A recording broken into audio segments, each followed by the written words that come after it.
Bonjour YouTube, j'espère que ça va bien, c'est Voltar. Aujourd'hui, on se retrouve pour une nouvelle vidéo sur ma chaîne et j'avais très hâte de filmer celle-ci.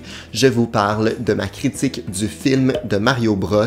Malgré quelques critiques négatives qui circulent sur internet, j'avais hâte de me faire ma propre opinion à ce sujet. Ainsi, je vous partage une partie sans spoil pour ceux qui n'ont pas encore vu le film et une partie avec spoil en fin de vidéo où je vais nommer des scènes que j'ai préférées ou moins aimées en allant plus dans les détails. Bref, voici ma critique du film de Mario Bros.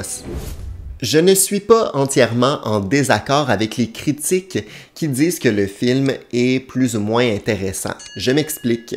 C'est-à-dire que j'ai adoré le film. Attention, j'ai vraiment aimé ce film-là en tant que fan de Mario et de Nintendo, mais je pense que certains critiques qui n'ont aucun intérêt pour les jeux vidéo ou pour les jeux de Mario, qui ne connaissent pas l'univers, les personnages et les références, le film peut rapidement devenir moins intéressant selon moi. Parce qu'une grande partie de mon plaisir à travers ce film-là, c'était de découvrir des références sonores, visuelles, au niveau des effets spéciaux, au niveau des personnages.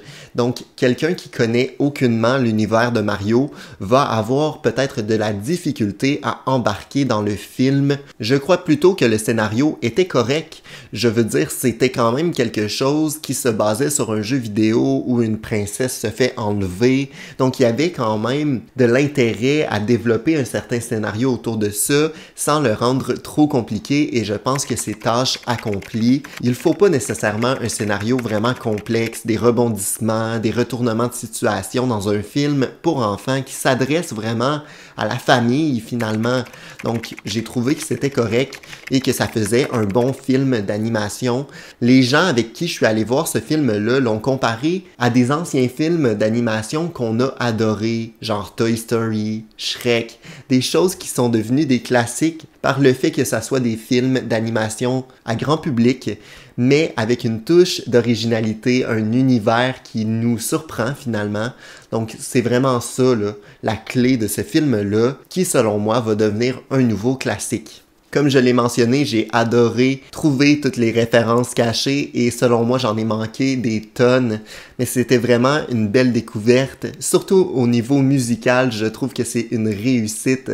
J'arrivais à reconnaître certains liens musicaux avec certains jeux vidéo. J'ai adoré vraiment les arrangements, l'ambiance de ce film, qui est d'ailleurs un des films d'animation les plus beaux graphiquement. C'était exceptionnel visuellement. Pour vrai, j'ai été surpris. Je crois qu'on se retrouve avec une barre très haute au niveau de l'animation, sans aller dans quelque chose d'original, comme le Chapoté, encore une fois, ou Spider-Man, où là, il y avait une touche graphique plutôt surprenante, originale. Là, on se retrouve avec des graphiques qui sont simplement beaux. J'ai trouvé qu'il y avait quand même quelques belles surprises au niveau des objets utilisés. Ils nous ont pas tout montré dans les bandes annonces, même si on a déjà vu beaucoup d'éléments. Et ça, selon moi, c'est un point un peu négatif. C'est le fait qu'on en a vu beaucoup trop. On apprend déjà en regardant le trailer la grande majorité du scénario et ça c'est un peu dommage d'avoir vu autant de choses. J'aurais aimé passer outre les trailers, donc si vous pouvez encore le faire, faites-le parce que ça dévoile beaucoup d'éléments du film et ça enlève un aspect un peu plus de surprise finalement. Ça se voit que les gens qui ont travaillé sur ce film-là sont passionnés. On a toutes sortes de références, certes, mais on sent qu'il y a du cœur derrière chaque personnage. On est vraiment allé chercher quelque chose d'original aussi. On retrouve notre héros dans certaines situations où on le retrouve pas nécessairement à travers les jeux. J'ai aussi aimé que ça soit pas uniquement centré sur le personnage de Mario et qu'on développe davantage certains personnages comme un Toad, la princesse Peach qui est assez présente et qui est plutôt marquante selon moi à travers le film. Et Luigi évidemment qui a une place de choix.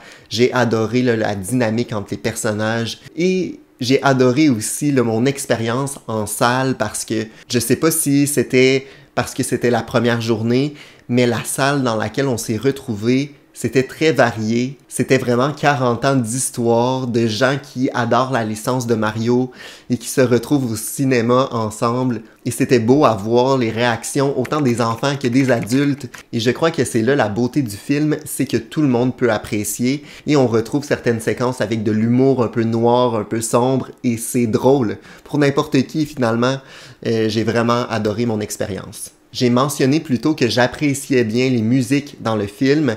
Il y a peut-être quelques exceptions et je vous les mentionne.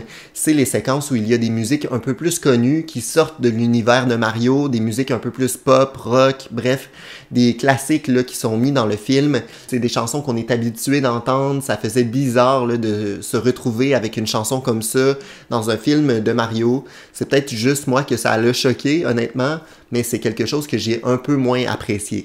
D'ailleurs, je vous conseille de rester jusqu'à la fin du générique parce qu'il y a une scène au milieu de celui-ci et une mini-scène là, à la fin complètement du générique. Même si les lumières sont ouvertes, ne quittez pas la salle. Une dernière chose que je tiens à dire dans ma partie non-spoil, c'est vraiment mon appréciation au début du film, quand on voit le logo de Nintendo sur notre grand écran. On sent qu'ils ont peut-être l'ambition de concurrencer Disney en construisant des parcs d'attractions, en allant vers le film d'animation. C'est étrange, mais je valide complètement mon expérience. J'ai eu des frissons lorsque j'ai vu le logo, donc c'est vraiment beau à voir.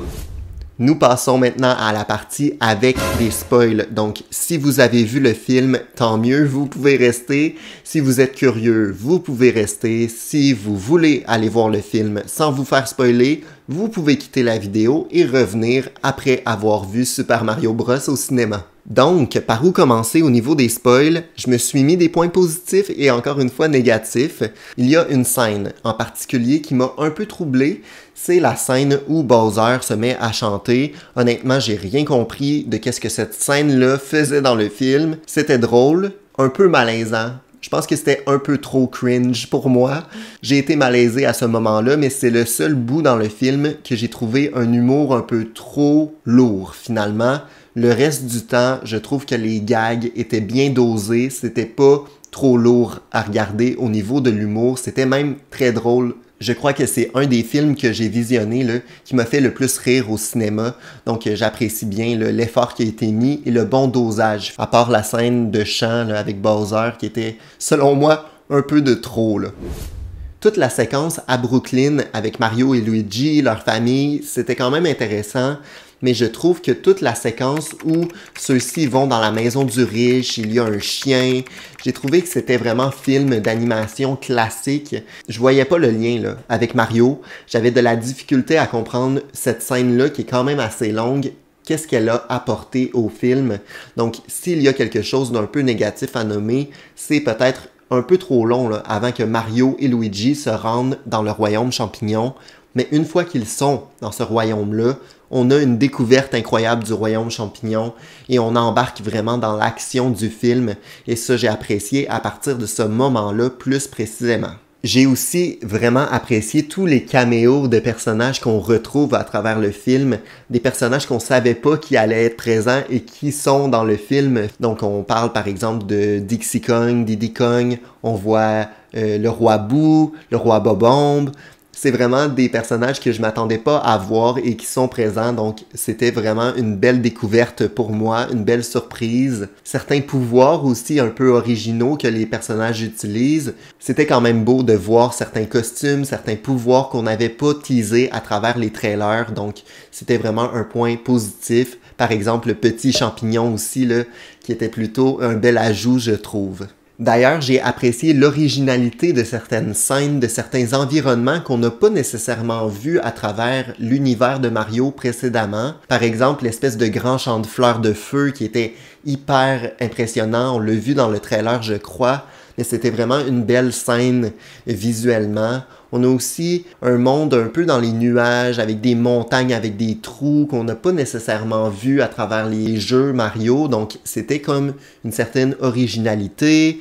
Tout ce qui se trouvait à l'intérieur de la murène aussi. J'ai trouvé ça vraiment cool. Ça m'a donné envie d'avoir un jeu vidéo qui se déroule dans l'univers du film et découvrir les différents mondes, les différents pays qui sont présents là, dans ce film-là. Une chose que j'ai appréciée aussi, c'est que même si le scénario est plutôt normal, il y a certaines séquences qui viennent ajouter certains éléments intéressants. Par exemple, le passé de Peach, la séquence où on voit bébé Mario, bébé Luigi. Je trouvais que ça apportait beaucoup au film. C'était vraiment des éléments de surprise plutôt intéressants et ça nous donnait envie d'avoir un film de Mario avec une histoire un peu plus complexe, avec certains flashbacks aussi. D'ailleurs, un personnage à la fois inutile mais très drôle, c'était le Luma qui m'a fait grandement rire avec son humour noir. C'était une pépite. J'ai quand même trouvé qu'il y avait une certaine morale à l'histoire, la relation avec Mario et Luigi, sans avoir de double lecture trop complexe. En gros, allez voir ce film-là, allez vous faire votre propre opinion, parce que ça vaut la peine. Selon moi, c'est vraiment une réussite, un des meilleurs films d'animation visuellement, pas au niveau de l'histoire, mais on s'en fout. Le but, c'était de vivre un bon moment, c'était comique, c'était vraiment beau à voir, il y avait plein de références. Pour vrai, ça vaut la peine. Je comprends pas pourquoi les critiques ont été aussi sévères que ça, parce que je crois que même un enfant là, qui ne connaît pas Mario pourrait apprécier. Peut-être moins un adulte, c'est vrai, là, quelqu'un qui a 40 ans, qui n'a jamais touché à un jeu Mario de sa vie, ne va pas nécessairement apprécier ce film-là parce que un de ses charmes, c'est de découvrir tous les détails cachés, toutes les références. Mais selon moi, n'importe quel enfant va quand même apprécier l'univers du film et l'action, les bouts comiques, donc ça vaut la peine, allez voir Super Mario Bros. Si jamais certains d'entre vous sont allés le voir, vous me direz en commentaire vos critiques, ce que vous avez apprécié ou pas. Vous me direz également si vous êtes d'accord avec ce que j'ai mentionné à travers ma vidéo, à travers ma critique. J'espère que la vidéo va vous plaire parce que je prévois faire toutes sortes de vidéos, analyse du film, détails cachés, théories sur de futurs films. Donc si jamais ça vous intéresse, je vous invite à vous abonner et à mettre un pouce en l'air. On se retrouve très bientôt pour de nouvelles vidéos sur ma chaîne. Ciao!